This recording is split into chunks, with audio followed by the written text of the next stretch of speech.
I've always had my own style. Yes, she definitely had style. But in fashion merchandising at Sanford Brown, I learned how to make it a career from industry professionals like Miss Cooper, who was really supportive. Textiles, design, marketing, we teach real fashion skills and the business of fashion. I wanted a career in fashion, and Sanford Brown helped make it possible. Get started on your future career in fashion at Sanford Brown College. Call 877-751-9111 now for your Career Builder Career Guide. That's 877-751-9111. Are you proud to be Hispanic? Hispanics in Florida now have the first Hispanic car license plate in the United States. Be a proud Hispanic.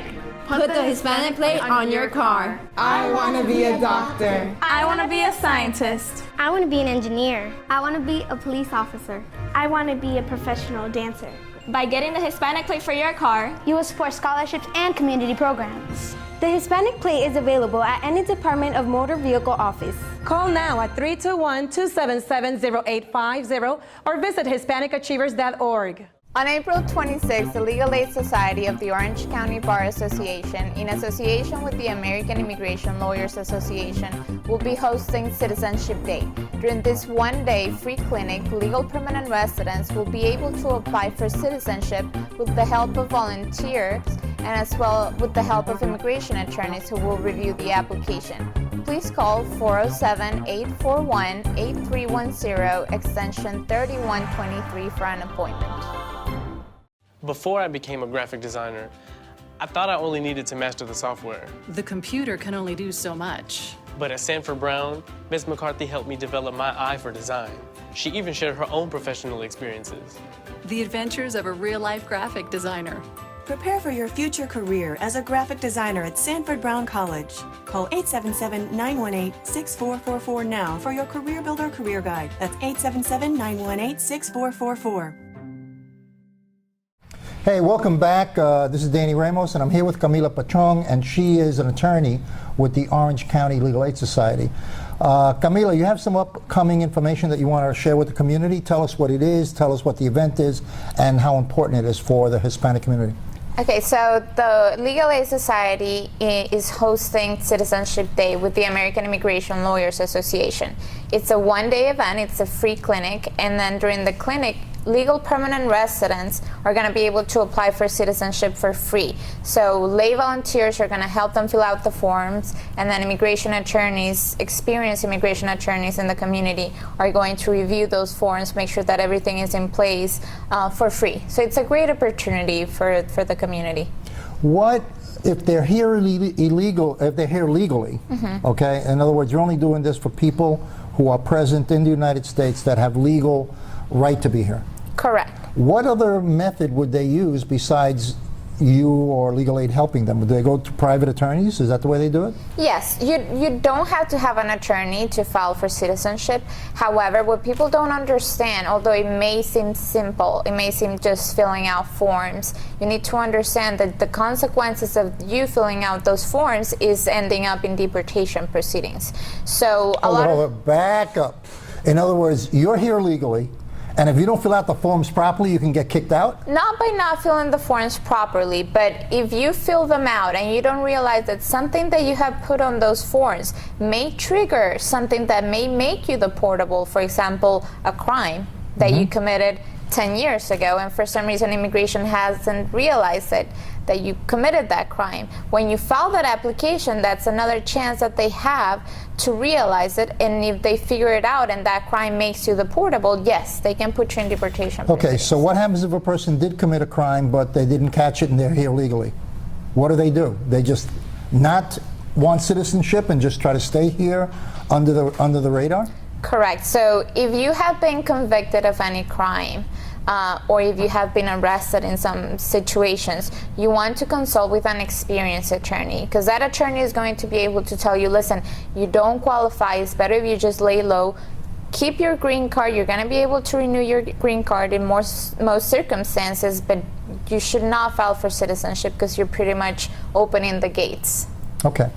All right, so what you're looking for, and this is primarily for Hispanics or is for everybody? For the whole community. You don't have to be Hispanic. We serve 13 different counties, the Legal Aid Society does. So if you're interested, you just have to give us a call. The clinic is by appointment only. We have spots for 60 applicants. So you want to make sure that you call as soon as possible. So they're going to have to call for an appointment. Do you have, what happens if they're Spanish language dominant? Do you have people that are bilingual to handle the calls? One of the requirements of filing for citizenship is that you have to show that you speak and write English. So the English that you have to speak does not have to be perfect. However, you have to be able to understand the officer, and you have to be able to write some English, because they're going to dictate a sentence to you. So one of the requirements is for you to speak English. So yes, actually the message for the clinic is in Spanish and in English, but then we make sure to tell people you will have to demonstrate that you speak English. Okay. You know we have citizens in the United States that don't speak English at all, and they're citizens. You know that. True. There are exceptions. There are exceptions. So for example, if you have been a green card holder for more than 15 years and are 50 years old, 50 or older, there are exceptions.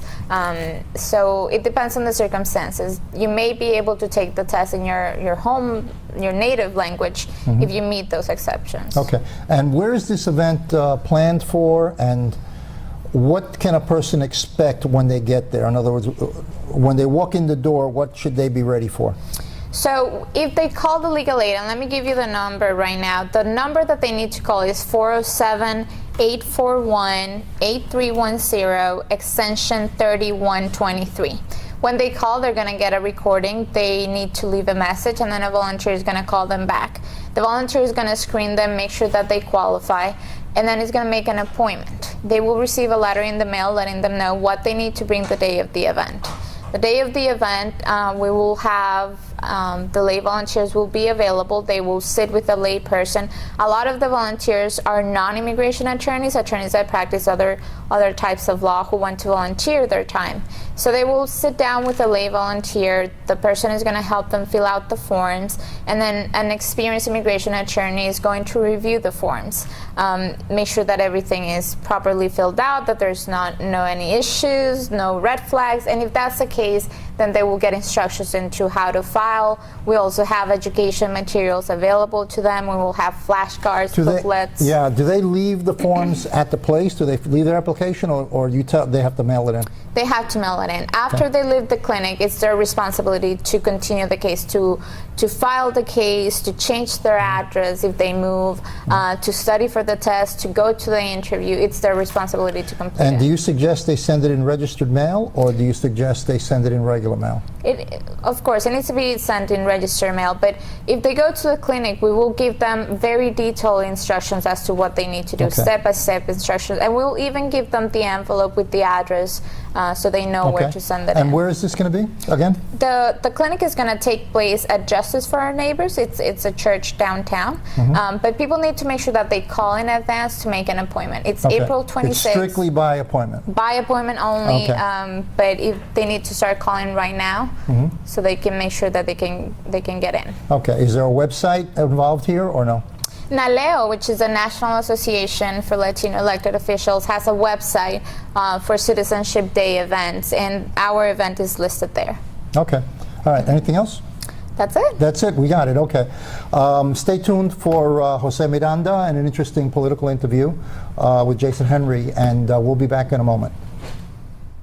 I've always had my own style. Yes, she definitely had style. But in fashion merchandising at Sanford Brown, I learned how to make it a career from industry professionals like Miss Cooper, who was really supportive. Textiles, design, marketing, we teach real fashion skills and the business of fashion. I wanted a career in fashion, and Sanford Brown helped make it possible. Get started on your future career in fashion at Sanford Brown College. Call 877-751-9111 now for your Career Builder Career Guide. That's 877-751-9111. Are you proud to be Hispanic? Hispanics in Florida now have the first Hispanic car license plate in the United States. Be a proud Hispanic. Put the Hispanic plate on your car. I want to be a doctor. I want to be a scientist. I want to be an engineer. I want to be a police officer. I want to be a professional dancer. By getting the Hispanic plate for your car, you will support scholarships and community programs. The Hispanic plate is available at any Department of Motor Vehicle office. Call now at 321-277-0850 or visit HispanicAchievers.org. On April 26th, the Legal Aid Society of the Orange County Bar Association, in association with the American Immigration Lawyers Association, will be hosting Citizenship Day. During this one-day free clinic, legal permanent residents will be able to apply for citizenship with the help of volunteers and as well with the help of immigration attorneys who will review the application.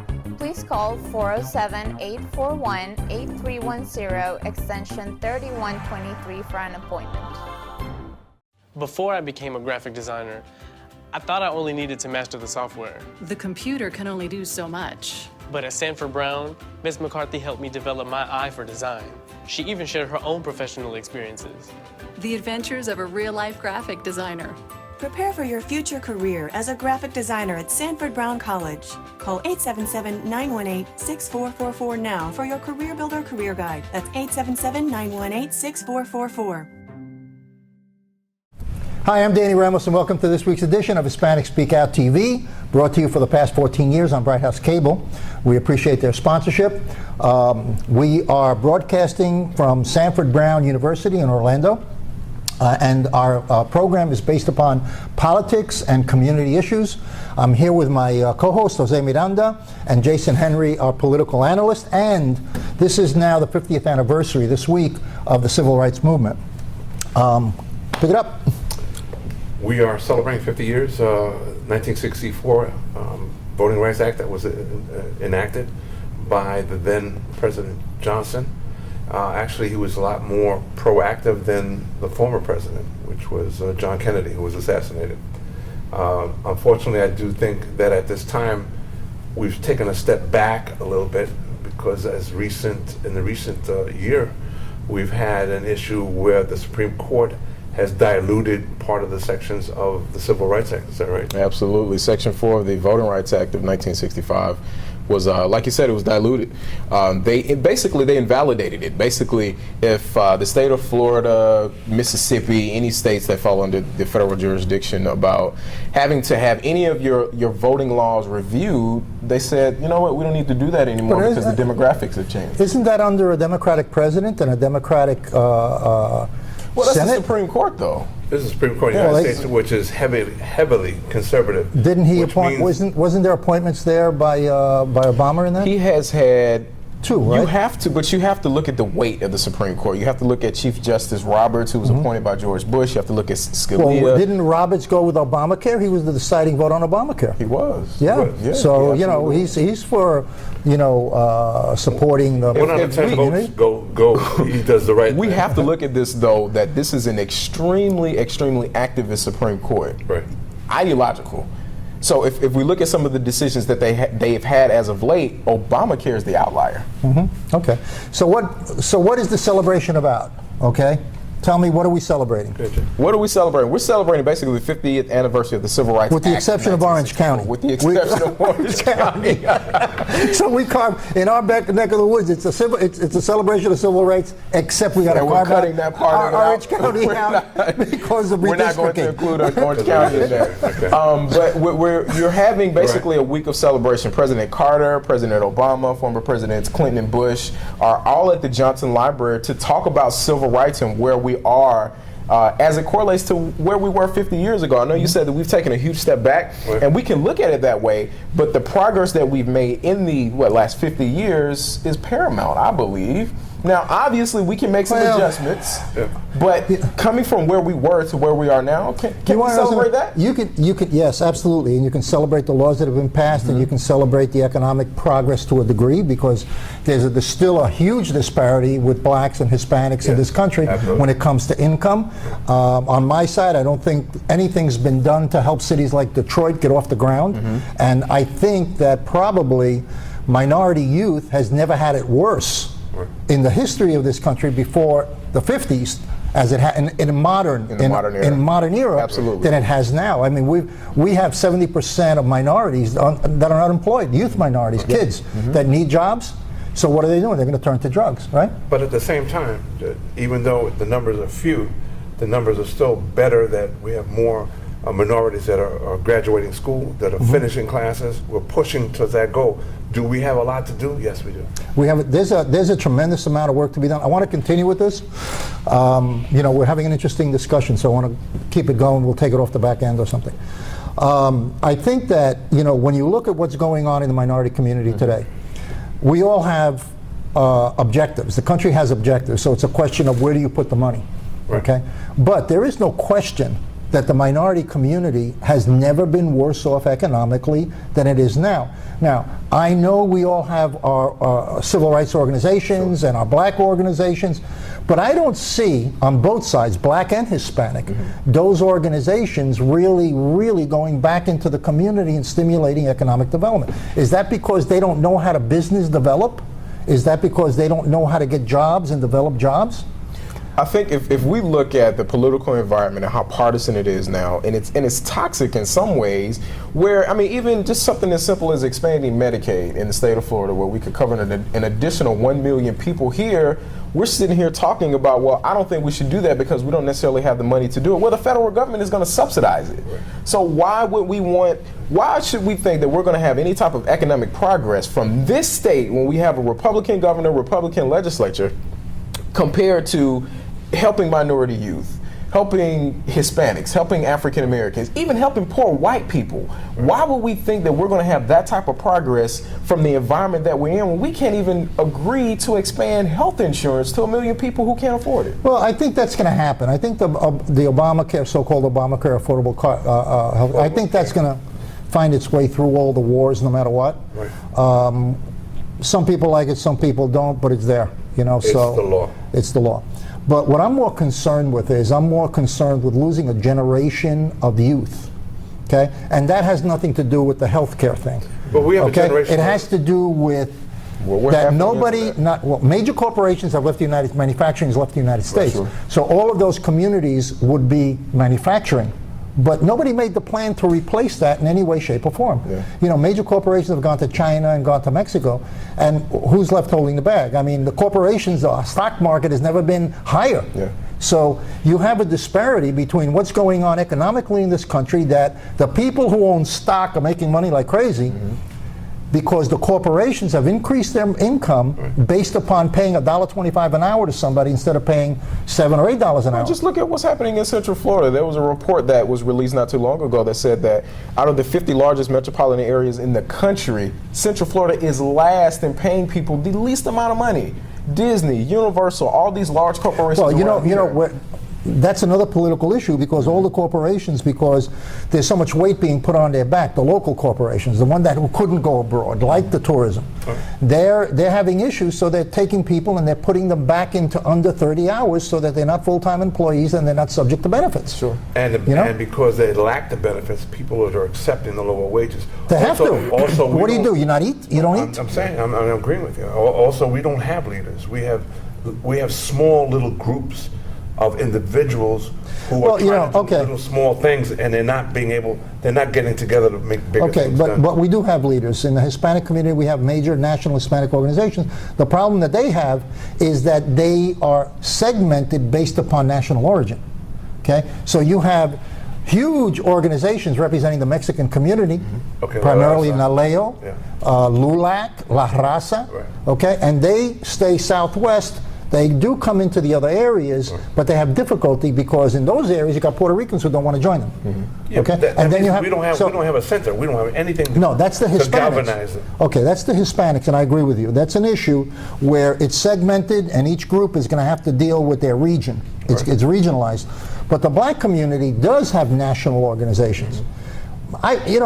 Jason, I just don't know why they haven't done anything about what's going on in cities like Detroit. I just don't know why, or Philly, where there's just massive 70-75% youth unemployment. Right here in Pine Hills. You can say that. You can say, communities like Pine Hills and other small minority communities here are kind of like a microcosm of the country. What's been happening in Detroit, in Chicago, even in San Jose, some cities that are on the verge of being bankrupt. But when we look at, you have the Urban League, who represents the African American community, not just the African American community, but everybody. The NAACP, who a few years ago was more concerned with burying the N-word than they were with necessarily maybe lifting up African Americans. And maybe that's true, maybe that's not. But if we look at how these organizations are positioned and how they're viewed, that's not going to help anybody economically if the only thing we hear about is you're burying a casket with the N-word inside of it.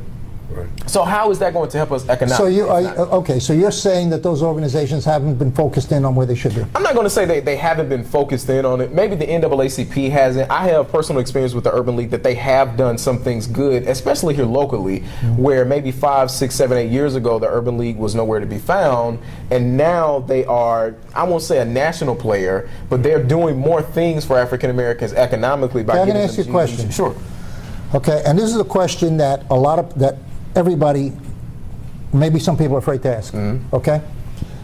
Has the concept of minority become a business for certain people that ride the back of the poor? Yes. Okay? Yes. Explain. Absolutely. Listen, we can point to people like Al Sharpton. We can point to people like Jesse Jackson. We can point to all of these so-called race baiters or whatever you want to call them who come from the civil rights era but are still piloting things that we've maybe overcome, but they're still talking about them now as if they're impacting us socially. We can use the Trayvon Martin case. Not to diss Trayvon Martin, not to diss his family, not to talk negatively about that situation, but how do we come out of that? We're still talking about trying to repeal a law where you have the vast majority of Republicans in Tallahassee who have no desire or no political appetite to do anything about it. But we're still marching about something that we can't necessarily change now. How about we talk about some of the bills that are being focused on in Tallahassee now? Expanding private school vouchers. How is that going to affect African Americans and help them when the vast majority of them still attend public schools? How are we going to talk about helping them economically, but we're still talking about something that we cannot change at the moment? I'm not saying don't work on it, but shift your focus. We have all this attention on Sanford, on Orlando, on Central Florida, Michael Dunn, the Michael Dunn trial with Jordan Davis, Marissa Alexander up in Jacksonville. We have all this national attention on us, and the only thing we're talking about is repealing Stand Your Ground and guns. Talk about something that's going to help the youth that we're trying to save. Well, who's doing the talking? Al Sharpton. Okay. All right. So, there was just recently they came out with some stuff about Al Sharpton, which goes back a long, long time. But we're not going to talk about that here. We're not going to talk about that. My concern is that, very simple, we have a massive amount of youth that's being thrown in the garbage. Okay? And we have a very powerful group of minorities who are making money hand over fist, saying that they're representing these kids, and they're not. Okay, so how do we go and get them accountable? Because we know right now we need money for education, because education will be the key to get them out of the ghetto. Sure. The key to get them employed. Do we also focus on degrees or talent so that they don't necessarily have to graduate, but get degrees and ownership of jobs that help themselves in the current market?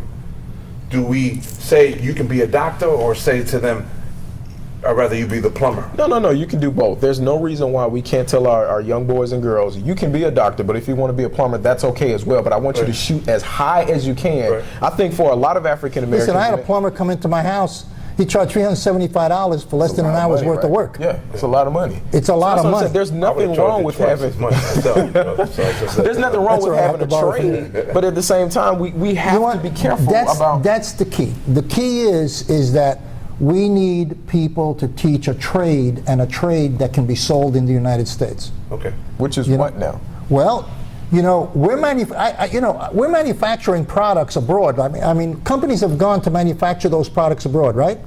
Okay, they were paying people $12, $13 an hour here, and now they're paying $1.25 either in China, 90 cents in China, and Mexico.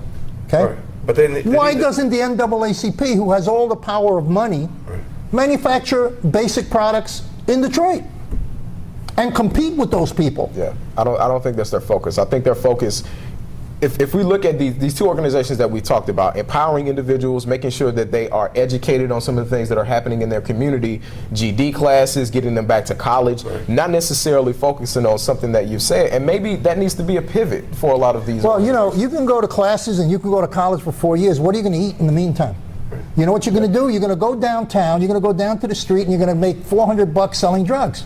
Because that's the only viable industry there. What you're talking about now directly correlates to the 50th anniversary of the Civil Rights Act, because they were talking about progress, economic development, crime, all of these things then, and we're still faced with this widening gap. Exactly, we're still talking about the same issues. Look, I go back to 65, okay? We were talking about that then. Same thing. Yeah.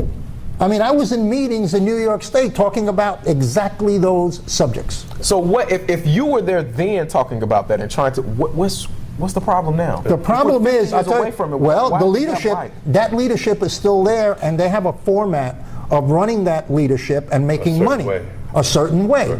And it's politically based, so that they can continue collecting money. So do we blame your generation? Because I was in diapers when that was happening. Yeah, Okay. You're my grandfather. So I was in diapers You're my when that was grandfather. happening, You're my grandfather on this one, baby. Come on.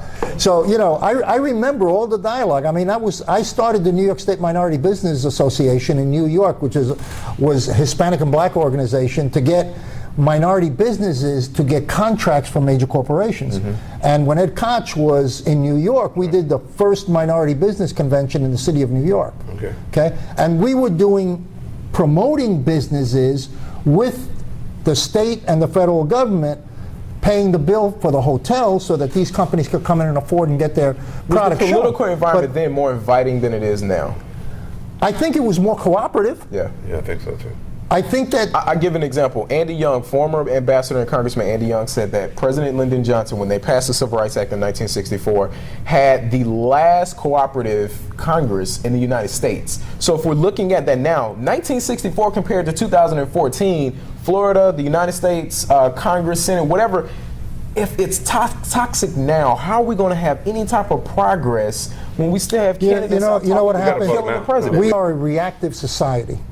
Okay? We react when the building explodes, and we wait till the building explodes. The building is starting to explode. I mean, the fuse is lit. Yeah. Because you're going to have I disagree with that. I think the building blew up a while ago. Okay. And you're absolutely right. We always react after, and it's usually after it's happened. Exactly. We've been given the warning shot, so to speak. We've been given all of these warnings about what's happening in our communities, and then when it happens, that's when we say, well, where were our leaders? Well, you should have been holding them accountable when we were they're at black tie dinners making money at $10,000 a table. We have some good leaders out there. It's just a matter of us, like you said, we have to go out and vote. We have to hold them accountable, but we have to pay attention to what's going on right now. We can't wait. All right, this is Danny Ramos on Hispanic Speak Out. We did a full show on this, and we were supposed to do 3 minutes. So we're going to see you next week. Okay, thank you for being here. Thank you, guys. I've always had my own style. Yes, she definitely had style. But in fashion merchandising at Sanford Brown, I learned how to make it a career from industry professionals like Miss Cooper, who was really supportive. Textiles, design, marketing, we teach real fashion skills and the business of fashion. I wanted a career in fashion, and Sanford Brown helped make it possible. Get started on your future career in fashion at Sanford Brown College. Call 877-751-9111 now for your Career Builder Career Guide. That's 877-751-9111. Are you proud to be Hispanic? Hispanics in Florida now have the first Hispanic car license plate in the United States. Be a proud Hispanic. Put the Hispanic plate on your car. I want to be a doctor. I want to be a scientist. I want to be an engineer. I want to be a police officer. I want to be a professional dancer. By getting the Hispanic plate for your car, you will support scholarships and community programs. The Hispanic plate is available at any Department of Motor Vehicle office. Call now at 321-277-0850 or visit HispanicAchievers.org. On April 26th, the Legal Aid Society of the Orange County Bar Association, in association with the American Immigration Lawyers Association, will be hosting Citizenship Day. During this one-day free clinic, legal permanent residents will be able to apply for citizenship with the help of volunteers and as well with the help of immigration attorneys who will review the application. Please call 407-841-8310, extension 3123 for an appointment.